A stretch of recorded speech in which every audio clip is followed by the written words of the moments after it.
So thank you all for coming, all of you who are here. And the talk is going to be about testing hundreds of OS images with Jenkins. And what we have tonight is like, at least today, I wanted to talk about something that you can take home with, something you can use, and especially something not non-technical to that degree. We are going to be talking about quite the journey from pull request to release, and it's going to be quite fun, I hope, for all of you. So I'm Vipul, and I work for a company called Balena. You might have heard from Balena, from a product called BalenaOS. I am a product owner there, and I also lead documentation. I also run a documentation initiative to write documentation for open source startups, projects. I do quite a bit of open source work and volunteering in PyCon India, Alias, and my pronouns are he, him. And my pronunciation is Vipul. And we'll be going to pull quite a bit of concepts today into one of this. What is BalenaOS? This is the test subject we are going to be tested today about how or what this thing is, and we're going to be talking about this thing. So it's an open source Yocto-based embedded operating system.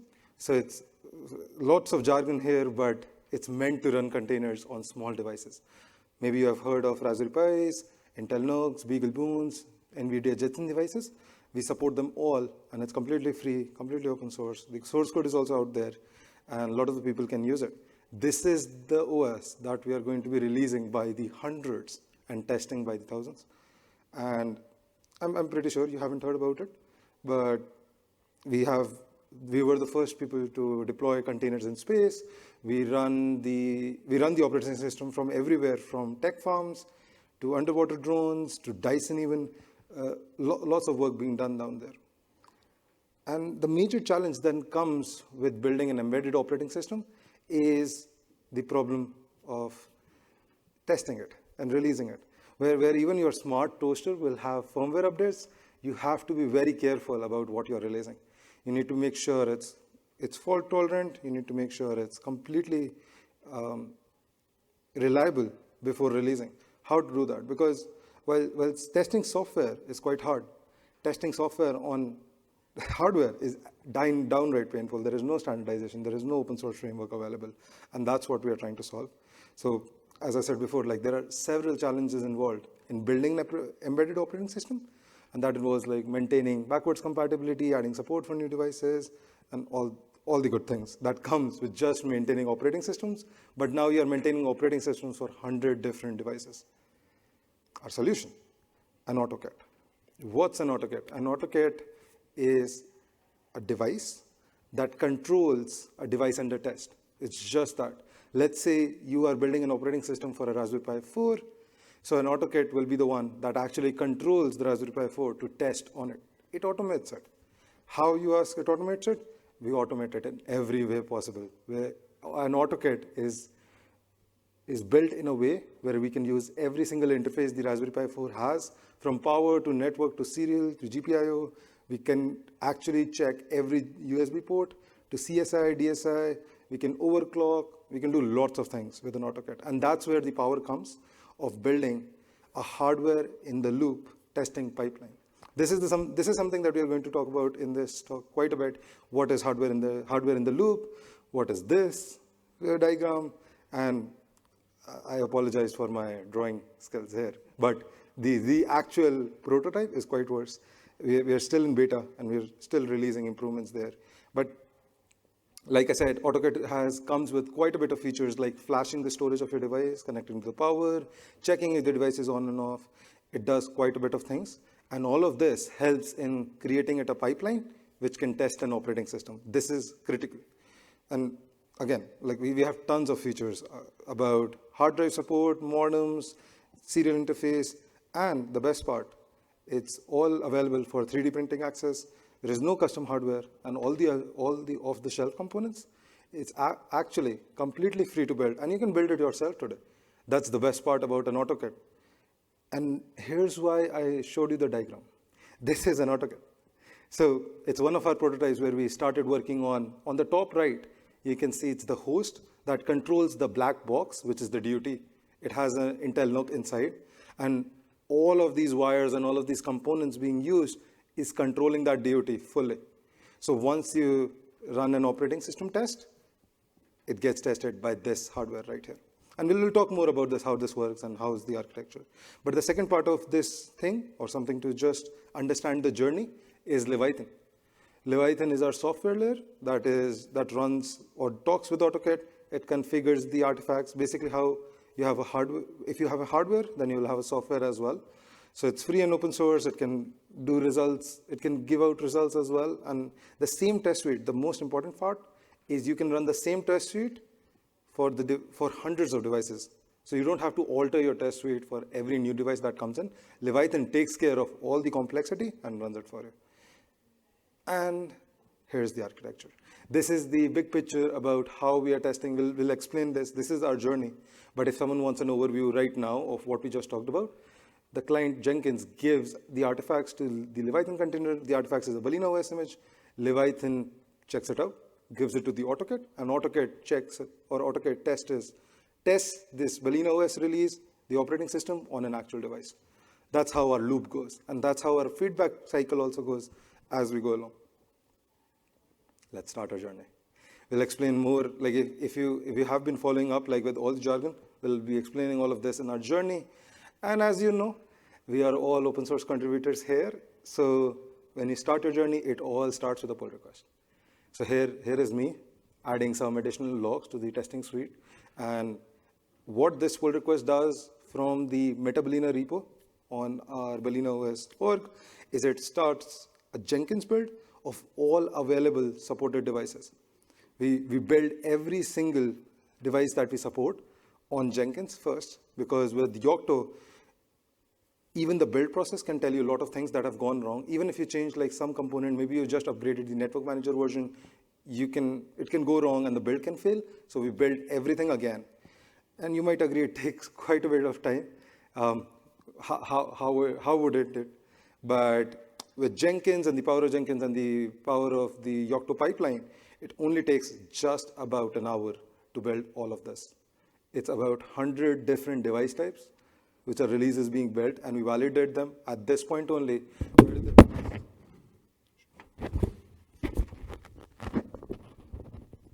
Hello, yes. I guess this is the presentation now. 1 second.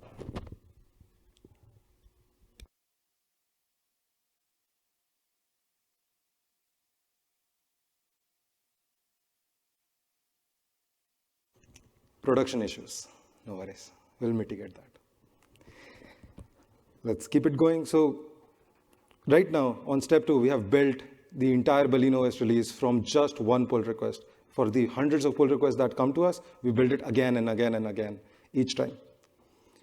With the releases built in, we just about, if you take a look on the top right, it just about took an hour and 5 minutes to build hundreds of releases. When the releases are built, Leviathan takes over. So Leviathan is an open source tool that I've been working on. It's a distributed hardware testing framework that takes this release and gives it to the next available Autokit to start testing on. So let's say you have a Raspberry Pi 3 BalenaOS operating system that you want to test. You can take Leviathan, and Leviathan will configure it for you, make it ready, and then pass it on to Autokit. It all does it automatically. There are no fingers involved. There are no humans involved. Once you make that pull request, it's all done and clear. So here's how Leviathan works. I've added a test suite of where we are flashing a device. So if you look at the highlighted page, all it takes to turn the Raspberry Pi off, flash it, and turn it on is just 3 simple commands. And it abstracts the complexity in a way where you don't have to worry about what device type you're using. It will just do it. It already knows which device type you're going to be testing with, which operating system it's for, which version it is, and it abstracts everything. You just give it an image path, and we flash the operating system for you. In the end, there is an assertion. This is node tap. If someone has already used it, this is node tap, where the assertion actually tells you if the image has been flashed or not. Our next main headliner is the hardware in the loop testing pipeline. The image that you see here is from our Galati office, where we have Autokit set up to test all these releases that are coming in. Imagine if we are building hundreds of operating systems, we need the hardware or a rig completely, this is our testing rig, to actually perform releases on actual devices. That's how a hardware in the loop testing pipeline works, as it tells on the slide. The Autokit is automatically able to receive commands from Leviathan, power on devices, flash, turn them off, break them, do whatever you want. With Autokit, you have the ultimate control of scripting your actions on a device. And that's where we come to, maybe you have a question in mind, why are we doing this? Like, this is too much complexity for just testing an operating system. When the stakes are so high, you need to make sure the operating system can perform everything well. And that's why we use Jenkins and basically Autokit together. And just like this, like slaps the Jenkins pipeline, we can fit so much testing. And this is how much testing we fit in. This is a total of 200 plus assertions and 62 tests that we test back to forth using our pipeline right here. It takes about 90 to 120 minutes to run in. And that's majorly because we are testing this on a device which has 1 gigabyte of memory, maybe 2.4 gigahertz processor, just dual core. These devices are meant to be slow and steady. So it takes time. We break the devices quite a bit so that we know BalenaOS can recover. One of my favorite tests is we accidentally, not intentionally, we break the engine in the OS and then start an update process. So we can see that it can recover or not. Because the engine has been broken, it won't recover, and we want to see a failover attempt happening. And this is the power of actually testing on a device, because you can see all that. You can test all that. It isn't possible when you are emulating, because in an ideal scenario, this can't be done. So once all the testing happens, once everything comes along, Jenkins reports back the results to GitHub. And with GitHub, we are sort of having this situation where we are getting our feedback from the tests on the GitHub pull request, and we get to know, like, okay, this is our pull request, this is the features we want, this is the fixes we want. And when everything is done and all the tests go green, which all the engineers would love, the PR gets merged. As the PR gets merged, we don't stop. We don't want anyone, like any human intervention, blocking our pipeline. So at Balena, we trust our test. We have built a pipeline where we can trust. If the PR is merged, the PR is deployed. Done. There is no further testing that we do. Every release that you see here is completely up to date from the newest operating system we released.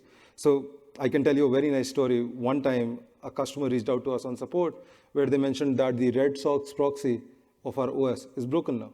So our engineers in the morning checked it out, actually validated the fix, fixed the OS, made a pull request, and then went to sleep.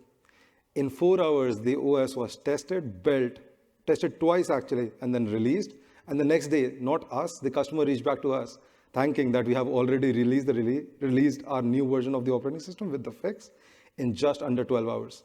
That's the power of using a hardware in the loop testing pipelines with Jenkins, because in the game of embedded operating systems, you just need that much reliability on hand. And this actually takes your release pipeline from weeks to just hours.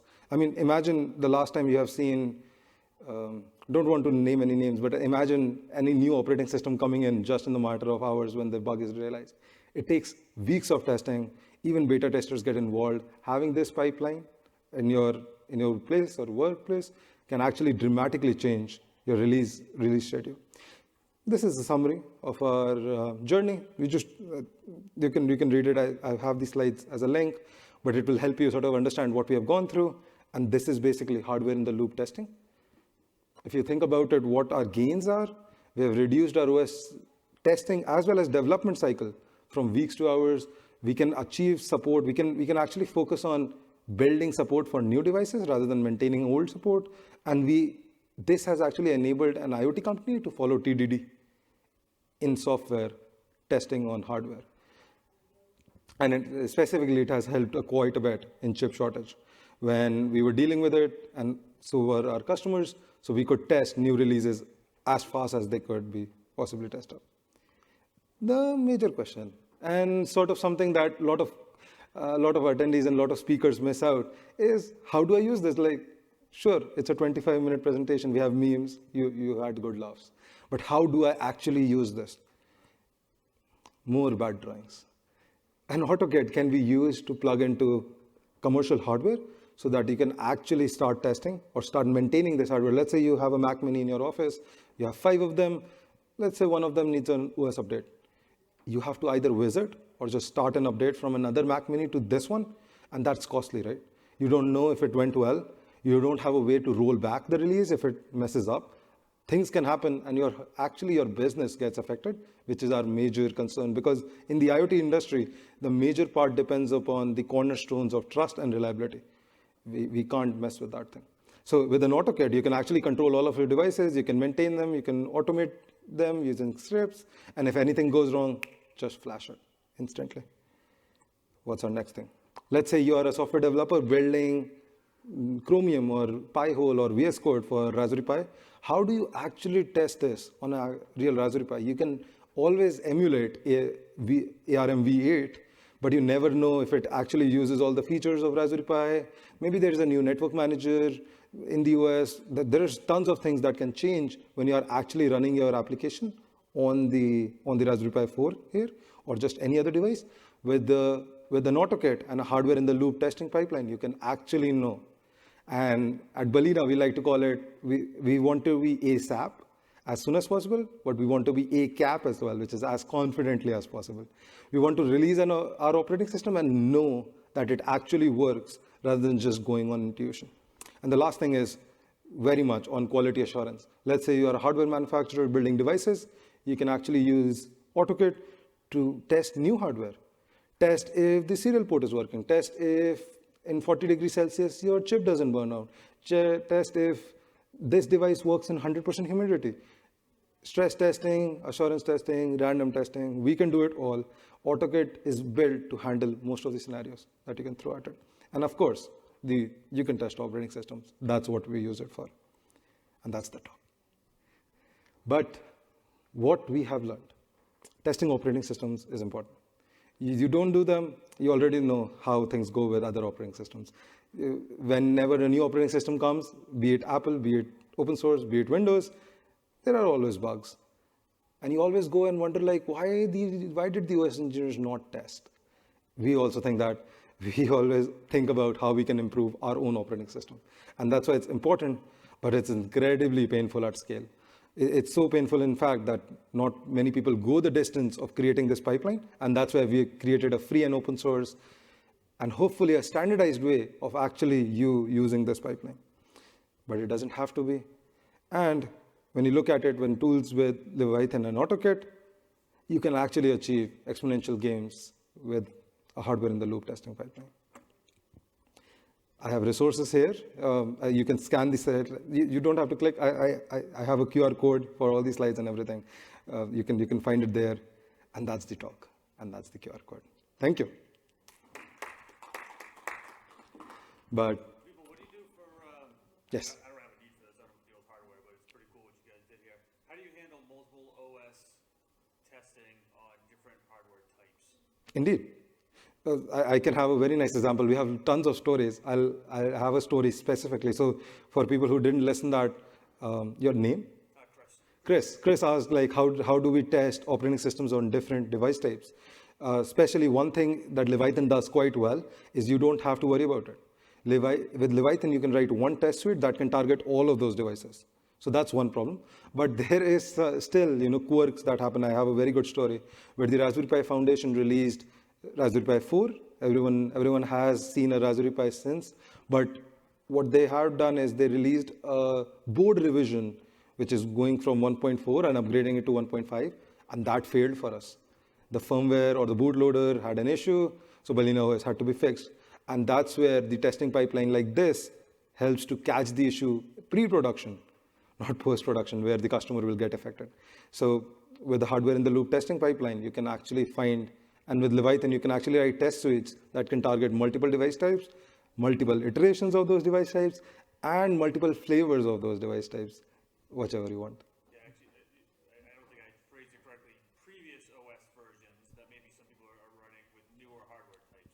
But do you also have that ability? Because it looks like you're testing whatever the latest OS is. Indeed. Against all the hardware types. What if you need to go back 4 revs Indeed, and like I said, there was one of the challenges is to provide backwards compatibility. We have a very healthy backwards compatibility for BalenaOS, and how we do that is, let's say you have an issue that you have uncovered in the old operating system. We'll try to follow TDD as much as we can. If it's an actual bug that we missed, we add a test for it for our new operating system. But to mitigate that, we don't actually change releases for the old ones. We want to keep them like it is. We recommend people to update to the new operating system as they should. Because with the hardware in the loop testing pipeline, what is very good and what's very impactful is we release almost weekly. You never can stay off the edge. Like if you don't update for a year, you'll be probably 30 versions behind, 30 minor versions in semantic versioning, not like 30 major versions. But that's the power, where if you want to keep on the edge and be reliably on the edge, you can actually count on BalenaOS or count on this pipeline for your customers as well to deliver the best software as confidently as possible. Yeah, hopefully that answers your question. Yeah, and I won't hold you for long. It's already a very nice day in Vancouver, so you folks have lunch. And thank you all for attending my talk. Here's the slides if you want. I posted a super big link. Thank you.